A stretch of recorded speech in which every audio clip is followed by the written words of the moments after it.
base. Bom dia, meu nome é Saúl, sou professor de matemática e o tema da aula de hoje é porcentagem e juros simples. Os objetivos da nossa aula é que, além de conceituar e definir porcentagem e juros simples, isso eu vou pedir para que vocês coloquem no caderno, que é a pauta da aula, é o objetivo da nossa aula, que é resolver e elaborar problemas usando cálculos mentais ou cálculos em calculadoras eletrônicas, assim, que assim seja, ou ainda através de aplicativos online. É lógico que se a gente colocar em calculadora, colocar no aplicativo online, a gente vai ter o resultado na hora.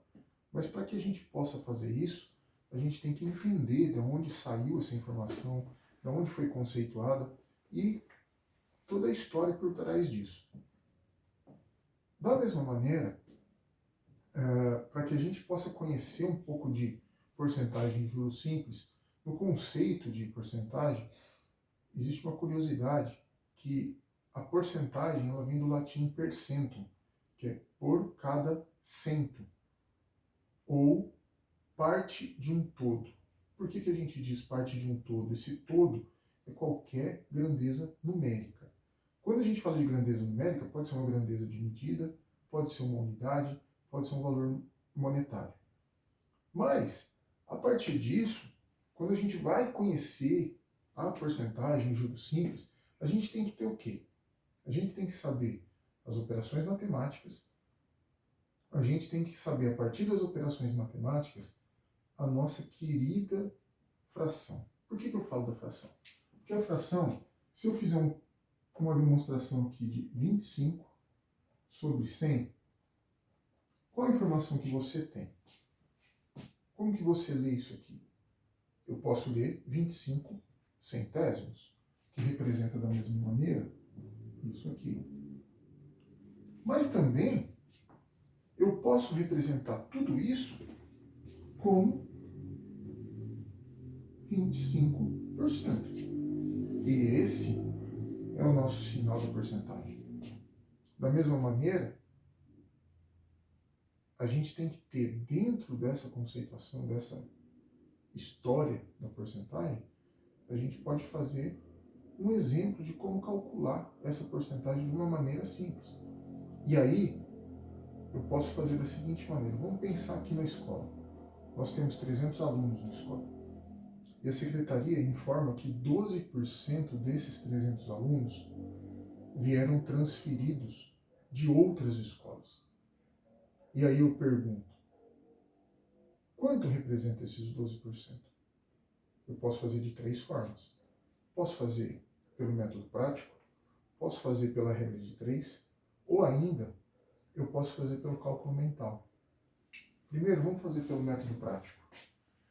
Pelo método prático, eu vou simplesmente pegar esses 300 alunos, multiplicar por 12, que vai dar um valor de 3.600. Quando eu já tenho esse valor, eu divido por 100 e simplifico, tirando os 2 zeros de cima e os 2 zeros de baixo. Que aí eu vou ter o valor de 36 alunos, que representa esses 12%. Método prático está explicado. Agora eu vou fazer pela regra de 3. Na regra de 3, eu tenho 300, que representa 100%, e eu quero descobrir quanto representa 12%. Eu vou fazer uma multiplicação cruzada das grandezas, e a partir dessa incógnita, que é o x da regra de 3, eu vou fazer essa multiplicação, onde eu vou ter 100x é igual a 3.600, que é a multiplicação de 300 por 12. Nessa equação do primeiro grau, a gente vai fazer 3.600 dividido por 100. Simplificando, eu também vou ter o resultado de 36 alunos, que representa esses 12% na regra de 3. Beleza? Da mesma forma, como é que eu posso fazer esse cálculo de maneira mental? Um cálculo mental sem precisar lápis, sem precisar de caneta, de papel, de nada, só de cabeça. Vamos partir do princípio de que eu tenho um todo, que são os 300 alunos. Eu posso utilizar esses 12%, calculando daquela maneira ali, 300 vezes 12, depois tirando o zero na cabeça? Pode, não há problema. Mas de uma outra maneira, também pode ser de que jeito? Eu separo 10% disso, que eu quero 12. E o 10% representa a 10ª parte de um todo. Já que esse todo é 300, a 10ª parte desse todo é esse todo dividido por 10. Então, 10% vai ser igual a 30 alunos. Mas eu não quero só isso. Eu quero mais 1% e mais 1% para chegar nos 12. E esse 1% ele vai representar quanto? Ele vai representar a 100ª parte do todo ou a 10ª parte dos 30 que eu já achei. Se eu fizer como 100ª parte, eu vou fazer 300 dividido por 100. Se eu fizer pelos 10% que eu já tenho, eu vou fazer os 30%, os 10%, que é 30, dividido por 10. E da mesma forma eu vou chegar em 3, que representa 1% do todo. Como eu já tenho 30, eu vou acrescentar mais 3 e vou acrescentar mais 3, porque é mais 1%. São 12% no total. Então eu vou ter 30 mais 3 mais 3, que dá 36, que também é o mesmo resultado que eu tenho tanto na regra de 3 quanto no método prático. Beleza? Da mesma forma, agora que a gente já tem a informação de porcentagem, aqui no 9º ano, o que a gente faz? A gente começa a aprender juros simples. O juros simples e a porcentagem são condições básicas dentro da matemática financeira para que a gente tenha o quê? A gente mostra através de cálculos como alcançar uma organização financeira e uma organização do dinheiro de forma satisfatória.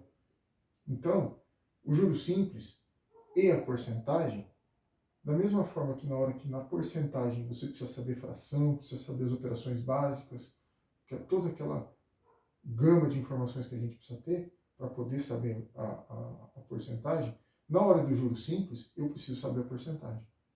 Então, no juros simples, eu vou ter a informação de como chegar num valor que eu tenho que pagar no financiamento, num investimento, numa poupança, na compra de uma casa, de carro e assim por diante. E para isso existe uma fórmula. Nessa fórmula, eu vou praticar o quê? O juro, que é igual ao capital, vezes a taxa e vezes o período. Então, para a gente dar um exemplo, o que a gente vai fazer? Eu vou ter um capital que eu emprestei de 5 mil reais. Há uma taxa de 2% ao mês. E por um período de 2 anos. Aí a gente tem o quê? A gente tem uma informação de valor emprestado, quanto eu vou pagar de juro e por quanto tempo. Ok. A partir daí, o que eu vou ter que fazer? Eu vou ter que calcular dentro da fórmula para saber quanto que eu vou pagar depois desse período aqui. Só que o período ele está em 2 anos e a taxa está em meses. Eu tenho uma taxa por mês. Essas grandezas elas não podem ser divergentes, elas têm que ser únicas, tem que ser o mesmo período. Então, se eu tenho aqui mês, eu não posso ter ano, ou vice-versa. Então, aqui eu posso alterar para 24 meses. Diante disso, eu coloco as informações dentro da fórmula. Juro igual capital, que é 5 mil, taxa, que é 2%, e o período, que é 24. Lembra disso aqui? 2 centésimos. Eu poderia colocar aqui 0,02 também, não haveria problema. Mas agora eu posso simplificar. Da mesma forma, 50 vezes 2, eu vou ter o juro de 100, que é 50 vezes 2, vezes 24, que vai dar 2.400. Lembra que a gente teve um capital emprestado de 5 mil reais? Na hora que a gente for devolver esse valor, a gente vai devolver só 2.400? Não. A gente vai devolver os 2.400, que é o juro do período, que é do valor que a gente emprestou, mais o valor inicial. Então aí a gente tem uma outra condição no juro simples, que é o montante igual ao capital mais o juro. O montante, a gente pode considerar os 5.000 mais 2.400, que vai dar um montante de R$ 7.400, que a gente vai responder ao financiamento, né? A gente vai pagar o financiamento. E com isso, a gente já tem a condição básica do juro simples. E aí, o que vai acontecer? Eu peço que vocês entrem no Khan Academy para poder dar uma olhada nas tarefas que eu vou estar colocando. E a partir disso, se tiver alguma dúvida, entre em contato comigo, fala comigo na próxima aula que a gente tira essas dúvidas. Por quê? Porque a partir do juro simples, na próxima aula, a gente vai tratar de juros compostos. A gente vai resolver os exercícios, fazer os exercícios, tirar as dúvidas que forem relativas a juros simples e porcentagem, e aí a gente vai entrar nos juros compostos, que é uma outra etapa da matemática financeira. Tá certo? Muito obrigado, tenha um bom dia.